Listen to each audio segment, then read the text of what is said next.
Monsieur Scheurer-Kestner, quel drame poignant et quel personnage superbe, devant ces documents d'une beauté si tragique, que la vie nous apporte, mon cœur de romancier bondit d'une admiration passionnée.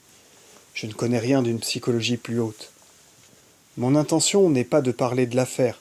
Si des circonstances m'ont permis de l'étudier et de me faire une opinion formelle, je n'oublie pas qu'une enquête est ouverte, que la justice est saisie, et que la simple honnêteté est d'attendre sans ajouter à l'amas d'abominables commérages dont on obstrue une affaire si claire et si simple. Mais les personnages dès aujourd'hui m'appartiennent à moi qui ne suis qu'un passant, dont les yeux sont ouverts sur la vie. Et si le condamné d'il y a 3 ans, si l'accusé d'aujourd'hui me reste sacré, tant que la justice n'aura pas fait son œuvre, le troisième grand personnage du drame, l'accusateur, ne saurait avoir à souffrir qu'on parle honnêtement et bravement de lui. Ceci est ce que j'ai vu de M. Scheurer-Kestner, ce que je pense et ce que j'affirme. Peut-être un jour, si les circonstances le permettent, parlerai-je des 2 autres. Note: Alfred Dreyfus et Charles Ferdinand Walsin Esterhazy, le véritable traître qui venait d'être, le 15 novembre, dénoncé par Mathieu Dreyfus, le frère du capitaine. Fin de la note. Une vie de cristal la plus nette, la plus droite. Pas une tare, pas la moindre défaillance. Une même opinion constamment suivie, sans ambition militante, aboutissant à une haute situation politique, due à l'unique sympathie respectueuse de ses pairs. Et pas un rêveur, pas un utopiste, un industriel qui a vécu enfermé dans son laboratoire, tout à des recherches spéciales, sans compter le souci quotidien d'une grande maison de commerce à gouverner. Et j'ajoute, une haute situation de fortune, toutes les richesses, tous les honneurs, tous les bonheurs, le couronnement d'une belle vie, donnée entière au travail et à la loyauté. Plus un seul désir à formuler, que celui de finir dignement dans cette joie et dans ce bon renom. Voilà donc l'homme. Tous le connaissent, personne ne saurait me démentir. Et voilà l'homme chez lequel va se jouer le plus tragique, le plus passionnant des drames. Un jour, un doute tombe dans son esprit, car ce doute est dans l'air et il a déjà troublé plus d'une conscience. Un conseil de guerre a condamné pour crime de trahison un capitaine qui, peut-être, est innocent. Le châtiment a été effroyable. La dégradation publique, l'internement au loin, toute l'exécration d'un peuple s'acharnant, achevant le misérable à terre. Et s'il était innocent, grand Dieu, quel frisson d'immense pitié, quelle horreur froide à la pensée qu'il n'y aurait pas de réparation possible. Le doute est né dans l'esprit de M. Scheurer-Kestner. Dès lors, comme il l'a expliqué lui-même, le tourment commence. La hantise renaît, au hasard de ce qu'il apprend. C'est une intelligence solide et logique qui, peu à peu, va être conquise par l'insatiable besoin de la vérité. Rien n'est plus haut, rien n'est plus noble, et ce qui s'est passé chez cet homme est un extraordinaire spectacle qui m'enthousiasme, moi, dont le métier est de me pencher sur les consciences. Le débat de la vérité pour la justice, il n'est pas de lutte plus héroïque. J'abrège, M. Scheurer-Kestner tient enfin une certitude. La vérité lui est connue, il va faire de la justice. C'est la minute redoutable. Pour un esprit comme le sien, je m'imagine quelle a dû être cette minute d'angoisse. Il n'ignorait rien des tempêtes qu'il devait soulever, mais la vérité et la justice sont souveraines, car elles seules assurent la grandeur des nations. Il peut se faire que des intérêts politiques les obscurcissent un moment. Tout peuple qui ne baserait pas sur elles son unique raison d'être serait aujourd'hui un peuple condamné. Apporter la vérité, c'est bien, mais on peut avoir l'ambition de s'en faire gloire. Certains la vendent, d'autres veulent au moins en tirer le profit de l'avoir dite. Le projet de M. Scheurer-Kestner était, tout en faisant son œuvre, de disparaître. Il avait résolu de dire au gouvernement « Voici ce qui est. Prenez l'affaire en main, ayez de vous-même le mérite d'être juste, en réparant une erreur. Au bout de toute justice, il y a un triomphe. » Des circonstances dont je ne veux point parler firent qu'on ne l'écouta pas. À partir de ce moment, il connut le calvaire qu'il montre depuis des semaines. Le bruit s'était répandu qu'il avait la vérité en main, et un homme qui détient la vérité sans la crier sur les toits, peut-il être autre chose qu'un ennemi public ?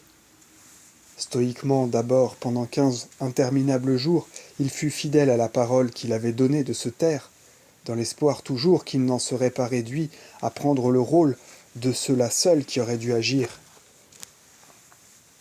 Et l'on sait quelle marée d'invectives et de menaces s'est ruée vers lui pendant ces 15 jours, tout un flot d'immondes accusations sous lequel il est resté impassible, le front haut. Pourquoi se taisait-il ? Pourquoi n'ouvrait-il pas son dossier à tout venant ? Pourquoi ne faisait-il pas comme les autres qui emplissaient les journaux de leurs confidences ? Ah, qu'il a été grand et sage, s'il se taisait en dehors même de la promesse qu'il avait faite, c'était justement qu'il avait charge de vérité. Cette pauvre vérité nue et frissonnante, huée par tous, que tous semblaient avoir intérêt à étrangler, il ne songeait qu'à la protéger contre tant de passion et de colère. Il s'était juré qu'on ne l'escamoterait pas, et il entendait choisir son heure et ses moyens pour lui assurer le triomphe. Quoi de plus naturel, quoi de plus louable ? Je ne sais rien de plus souverainement beau que le silence de M. Scheurer-Kestner, depuis les 3 semaines où tout un peuple affolé le suspecte et l'injurie. Dressez donc cette figure-là, romancier, vous aurez un héros. Les plus doux ont émis des doutes sur son état de santé cérébrale. N'était-il pas un vieillard affaibli, tombé à l'enfance sénile, un de ces esprits que le gâtisme commençant livre à toute crédulité ? Les autres, les fous et les bandits, l'ont tout bonnement accusé d'avoir touché la forte somme. C'est bien simple, les Juifs ont donné 1 million pour acheter cette inconscience. Note. Dans ses mémoires, qu'il faut lire pour avoir le détail de son engagement, Scheurer-Kestner notera à ce propos « Dans la presse et dans le grand public, je suis horriblement vilipendé. Les injures, les calomnies, les mensonges les plus extraordinaires coulent à flot dans les feuilles indifférentes, aussi bien que dans les feuilles infâmes. La presse allait crescendo. J'étais un brave homme dont on avait abusé, un vieux gaga qui s'était laissé duper. On en vint même à la folie. Ce filon-là fut exploité par la libre parole pendant plusieurs jours avec persistance. Mémoire d'un sénateur Dreyfusard, page 167-168, fin de la note. Et il ne s'est pas élevé un rire immense pour répondre à cette stupidité. Monsieur Scheurer-Kestner est là, avec sa vie de cristal. Placez donc en face de lui les autres, ceux qui l'accusent et l'insultent, et jugez. Il faut choisir entre ceci et celui-là. Trouvez donc la raison qui le ferait agir en dehors de son besoin si noble de vérité et de justice. Abreuvé d'injures, l'âme déchirée, sentant trembler sous lui sa haute situation, prête à tout sacrifier pour mener à bien son héroïque tâche, il se tait, il attend. Et cela est d'une extraordinaire grandeur. Je l'ai dit, l'affaire en elle-même, je ne veux pas m'en occuper. Pourtant, il faut que je le répète, elle est la plus simple, la plus claire du monde, quand on veut bien la prendre pour ce qu'elle est. Une erreur judiciaire, la chose est d'une éventualité déplorable, mais toujours possible. Des magistrats se trompent, des militaires peuvent se tromper. En quoi l'honneur de l'armée est-il engagé là-dedans ? L'unique beau rôle, s'il y avait eu une erreur commise, est de la réparer. Et la faute ne commencerait que le jour où l'on s'entêterait à ne pas vouloir s'être trompé, même devant des preuves décisives. Au fond, il n'y a pas d'autre difficulté. Tout ira bien lorsqu'on sera décidé à reconnaître qu'on a pu commettre une erreur, et qu'on a hésité ensuite devant l'ennui d'en convenir. Ceux qui savent me comprendront. Quant aux complications diplomatiques à craindre, c'est un épouvantail pour les badauds. Aucune puissance voisine n'a rien à voir dans l'affaire, c'est ce qu'il faut déclarer hautement. On ne se trouve que devant une opinion publique exaspérée, surmenée par la plus odieuse des campagnes. La presse est une force nécessaire, je crois en somme qu'elle fait plus de bien que de mal. Mais certains journaux n'en sont pas moins les coupables, affolant les uns, terrorisant les autres, vivant de scandales pour tripler leurs ventes. L'imbécile antisémitisme a soufflé cette démence. La délation est partout, les plus purs et les plus braves n'osent faire leur devoir dans la crainte d'être éclaboussés. Et l'on en est arrivé à cet horrible gâchis où tous les sentiments sont faussés, où l'on ne peut vouloir la justice sans être traité de gâteux ou de vendu. Les mensonges s'étalent, les plus sottes histoires sont reproduites gravement par les journaux sérieux. La nation entière semble frappée de folie lorsqu'un peu de bon sens remettrait tout de suite les choses en place. Ah, que ce sera simple, je le dis encore, le jour où ceux qui sont les maîtres oseront, malgré la foule ameutée, être de braves gens.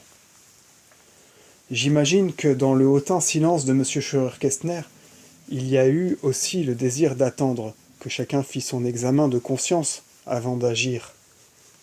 Lorsqu'il a parlé de son devoir, qui, même sur les ruines de sa haute situation, de sa fortune et de son bonheur, lui commandait de faire la vérité dès qu'il l'a connue, il a eu ce mot admirable.